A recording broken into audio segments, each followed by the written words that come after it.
On vous présente cette année, en fait, c'est la dernière édition du brunch des amis d'Umushumba Mouiza. Et pour nous en parler, bien sûr, on est avec Marie Savard et avec Thérèse Dufour. Bienvenue à toutes les deux. Amakuru. Amakourou. Amakourou. Donc, on présume que ça veut dire bonjour. Ça veut dire Amakourou. bonjour. Quelle nouvelle? Comment ça va? Oui, bon, ben, ça va très bien pour moi. Et écoutez, dernière édition cette année. Dernière année, ça fait combien de temps que ça existe, les amis d'Umushumba Mouiza? Ça fait 12 ans. 12 Ça fait ans. 12 ans, parce que qu'est-ce qui est arrivé en 2002? Il y a 3 Québécois, Bertrand Cloutier, Marguerite Dufault, la Oui. sœur d'Agnès, puis Lise Bergeron, il était allé faire un séjour là-bas. Alors, en prenant sa retraite, Lise a dit, moi, je vais aller aider mon amie Agnès Dufault, qui est une fille de l'abbé. Alors, elle est allée là-bas, puis nous autres, quand elle est revenue, elle nous a fait une présentation de photos de qu'est-ce qu'elle avait vécu là-bas. On a dit, qu'est-ce qu'on pourrait faire pour aider? Fait qu'est-ce qu'on pourrait faire pour aider? Il y en a beaucoup hein, de suggestions, Ouais. mais celle qu'on a retenue, ça a été d'abord, la première chose qu'on a faite, on a envoyé des jouets éducatifs, des jouets ludiques, même des jouets normaux que les enfants là-bas n'avaient jamais vus. Et on a fondé ce qu'on appelle une ludothèque. OK? Alors, je pense que j'ai même apporté ce matin la photo qu'on montre qu'on a des caisses de jouets qu'on a envoyées Oui, là-bas. d'ailleurs, qu'on voit à l'écran à C'est l'instant. ça. Alors, ça fait 160 kilos de jouets. Puis ça, c'était grâce à la caserne des pompiers de Chicoutimi, Oui. avec, en collaboration avec Mario Gagnon. Alors, c'est grâce à ces 3 personnes-là qui nous ont parlé de tous les besoins qu'il y avait là-bas. Et après, on a dit, bon, on n'enverra pas des jouets tous les ans, qu'est-ce Ouais. qu'on va faire? Et là est venue l'idée d'un brunch qui a commencé dans le sous-sol de la Normande. Mais après, on a eu beaucoup d'amis de Umushumba Mouiza qui se sont greffés à la petite équipe du début. Et c'est ainsi qu'on s'est ramassé au Vieux Théâtre pour faire un plus grand événement. Oui. Et là, après 12 ans, c'est ça, on en arrive à aujourd'hui. Une édition finale de ce brunch-là. Ben, avant de parler du brunch, j'aimerais savoir d'abord, Umushumba Mouiza, quand on dit cette appellation-là, de quoi il s'agit?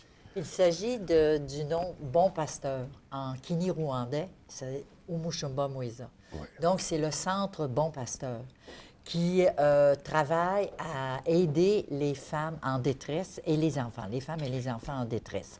Ça ne veut pas dire qu'il n'y a pas d'hommes en détresse, mais la mission des Sœurs du Bon Pasteur, c'est d'abord la femme et l'enfant en détresse. Donc, et ils ont été demandés, les religieuses du Bon Pasteur étaient déjà dans le nord du Rwanda depuis 40 ans.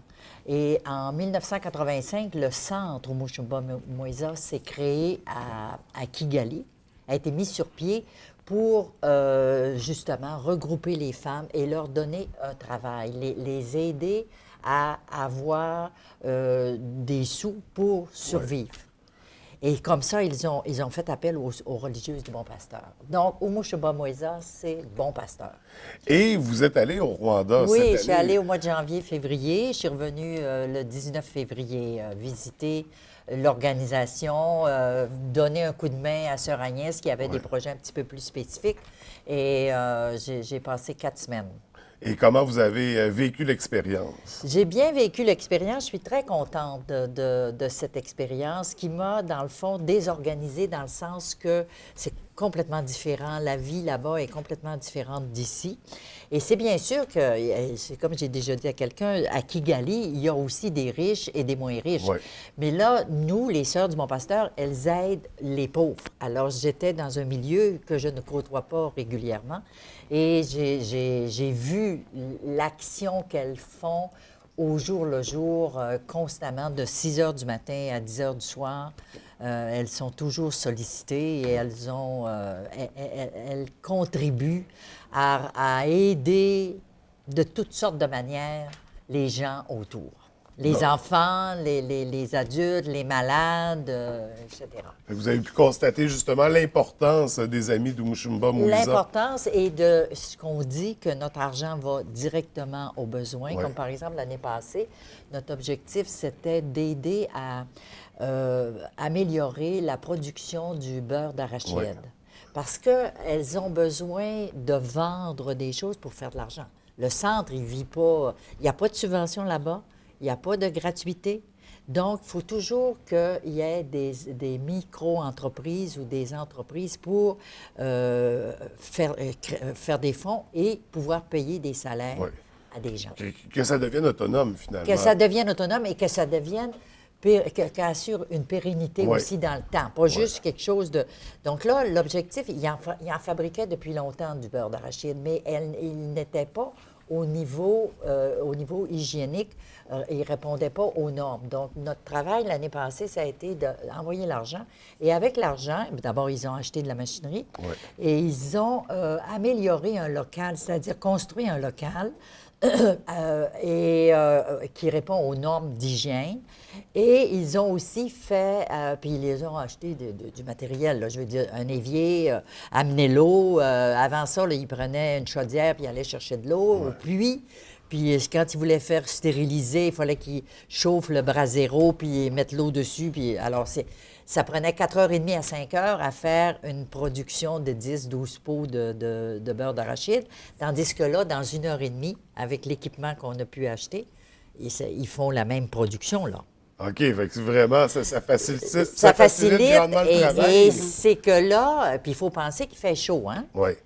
Alors, il commence à 6 h le matin, mais à 3 h de l'après-midi, là, il fait 32, 35, 40 degrés.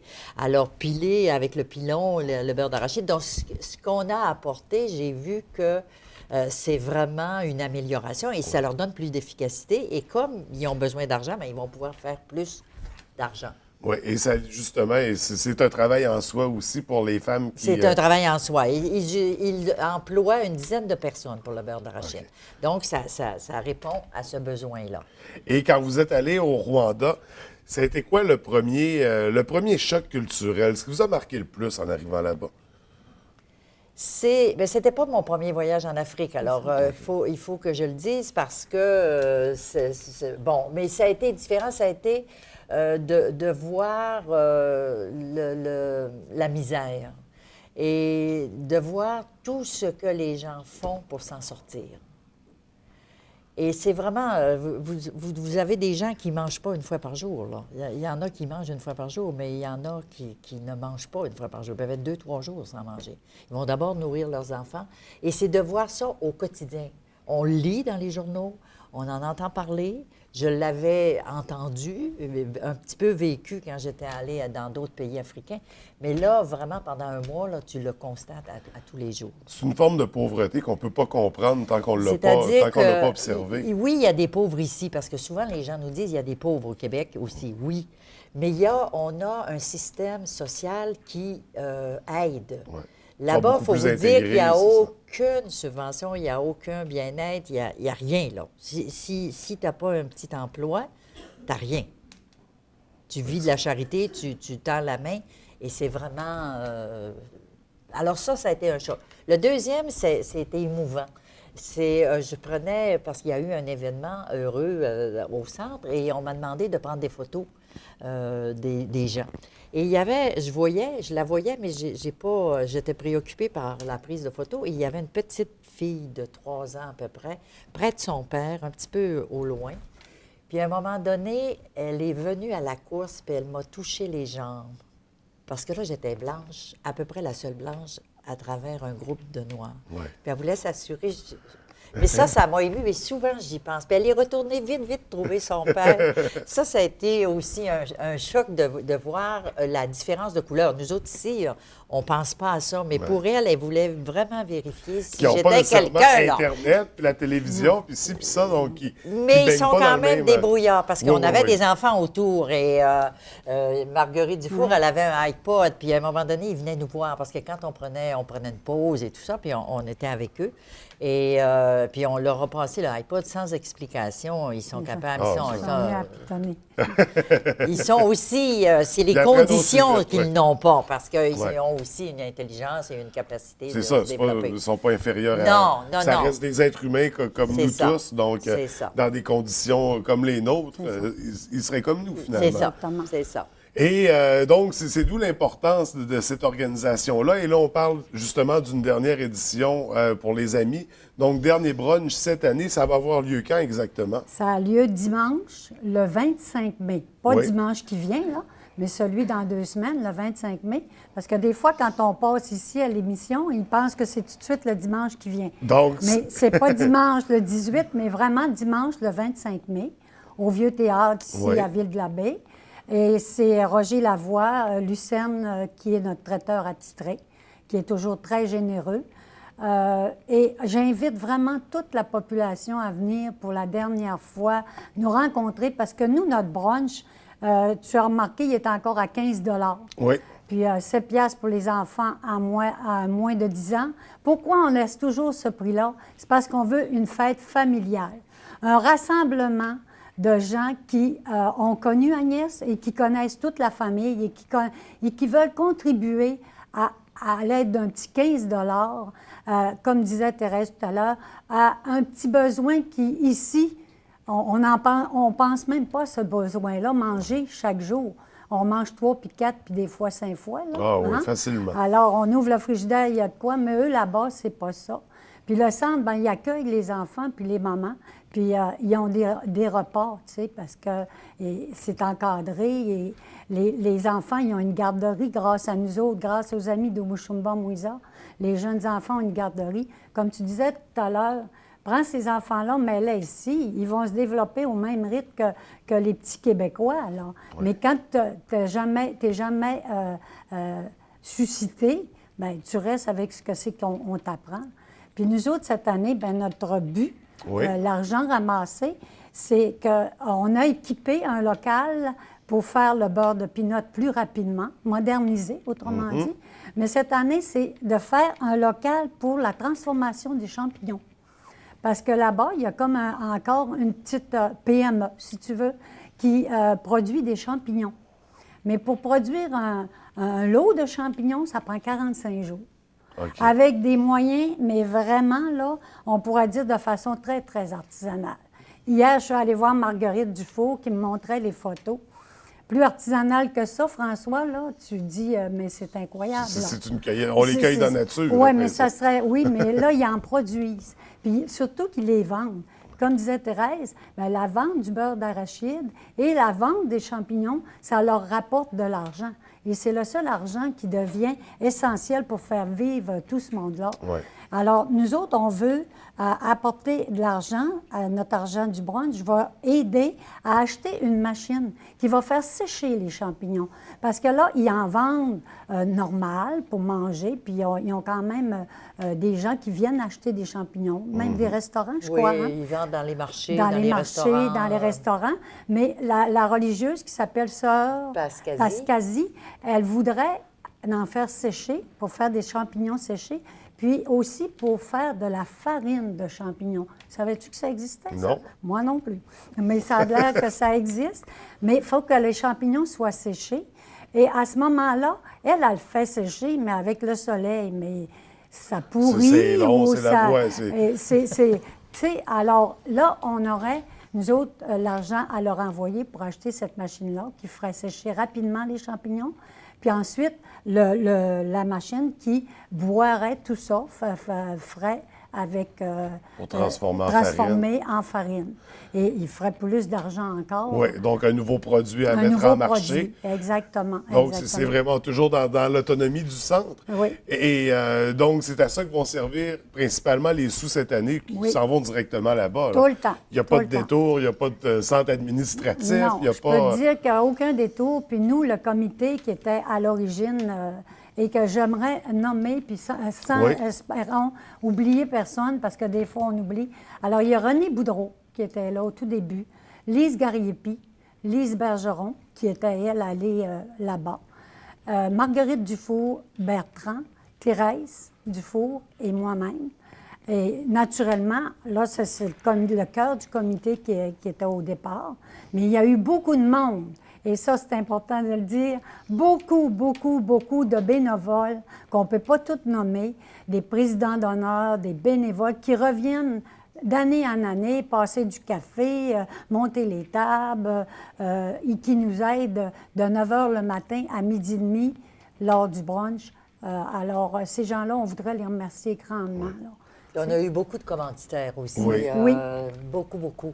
Et des gens de la baie qui sont très généreux. Et ça, c'est grâce à l'ensemble des participations de tout le monde qu'on peut ramasser 9, 10, 12 000 $ par année. Alors, et je peux vous dire, c'est très important. Oui. Pour $1 américain, nous avions 685 francs Kini-Rwandais. Wow! Alors, on ne peut pas imaginer qu'avec $1, on peut faire autant, mais avec $1, $2, on peut nourrir quelqu'un un repas par jour. Donc, c'était une aide qui est considérable. Et Oui. là, en 12 ans, la liste des remerciements doit être Bien, excessivement très longue. longue. Oui, oui. C'est ça. Donc, C'est pour ça qu'il faut dire globalement, là, Ouais. on remercie sincèrement tous ceux, les commanditaires, les bénévoles, nos familles, les amis, tous ceux de près ou de loin qui se sont intéressés aux amis de Mushumba Mwiza. Mais surtout, merci aux membres directs des Oui. Amis d'Umushumba Oui, Mwiza. c'est Merci à vous, à toute votre équipe. Vraiment, je pense que vous avez apporté beaucoup à ces gens-là sur une courte période, sur ces 12 années-là. C'est un changement certainement dans leur vie, une nouvelle façon de travailler puis de vivre finalement. Cette année, on a eu la visite d'un père qui s'appelle le père Cyprien. Puis, à un moment donné, il s'est adressé à nous, le comité. Puis, il avait les larmes aux yeux parce qu'il disait, c'est pas seulement l'argent que vous nous avez envoyé, mais c'est le soutien moral qu'on sent l'autre bout du monde. Ouais. Mais on vous sent toujours là. Puis ça nous fait vraiment avoir des ailes, là, tu sais, parce que des fois, le matin, ils se lèvent puis ils disent, bon, encore une journée, puis ils se découragent. Mais non, ils sentent qu'ils ont un appui derrière. Puis c'est vraiment important que le 25 mai au matin, tout le monde vienne. Alors moi, je lancerais quasiment un défi. Ceux qui sont toujours venus, mettez-vous le défi d'amener quelqu'un qui n'est jamais Qui n'a venu, pas encore qui participé. n'a pas encore participé. Alors, Donc, on comme amène ça, une nouvelle personne. Oui, une nouvelle personne pour connaître le brunch cette année. Et là, on rappelle encore la date, 25 mai. Pas ce dimanche, mais l'autre. Puis on a des billets à faire tirer Oui, aussi. oui d'ailleurs, c'est ça, je la perds avec moi. Mais je ne la ferai pas tirer ce matin, par contre. Non. On va la faire tirer par Internet. Donc, pour ceux et celles qui partageront l'entrevue qu'on vient de faire ensemble, on va la mettre aujourd'hui sur Internet. Et tous ceux qui la partageront participeront automatiquement au concours. Écoutez, je vous remercie pour votre implication. Je vous remercie de prendre le temps, d'avoir pris le temps à tous les ans de venir nous présenter l'événement, de venir nous en parler. C'est un beau sujet, c'est un beau comité, une belle organisation. Chapeau, puis chapeau pour ces 12 belles années-là. Vraiment, vous avez apporté beaucoup. Et oui. Je voudrais dire que depuis 2 ans, Sunwing nous donne un rabais voyage de 1 000 à faire tirer. Alors, c'est des coupons qu'on vend lors du brunch, puis auprès des membres aussi. Puis là, il y en a qui vont se demander comment avoir des billets. Alors, vous pouvez nous rejoindre, les membres du comité, mais aussi moi, Marie Savard, à 544-5377. Lise Bergeron aussi, à 544-4742. Puis Thérèse, tout ça. Alors, les gens nous connaissent. Et il va y avoir des billets à la porte. Oui, bien sûr. Ne vous gênez pas. Quand vous marchez, vous voyez l'annonce du brunch, arrêtez nous voir, ça va nous faire plaisir. Absolument. Donc, ça. on invite le plus de gens possible à participer ça, cette année. c'est ça. Merci beaucoup. Je vous souhaite beaucoup de succès pour ce dernier brunch. Merci. Oui, merci.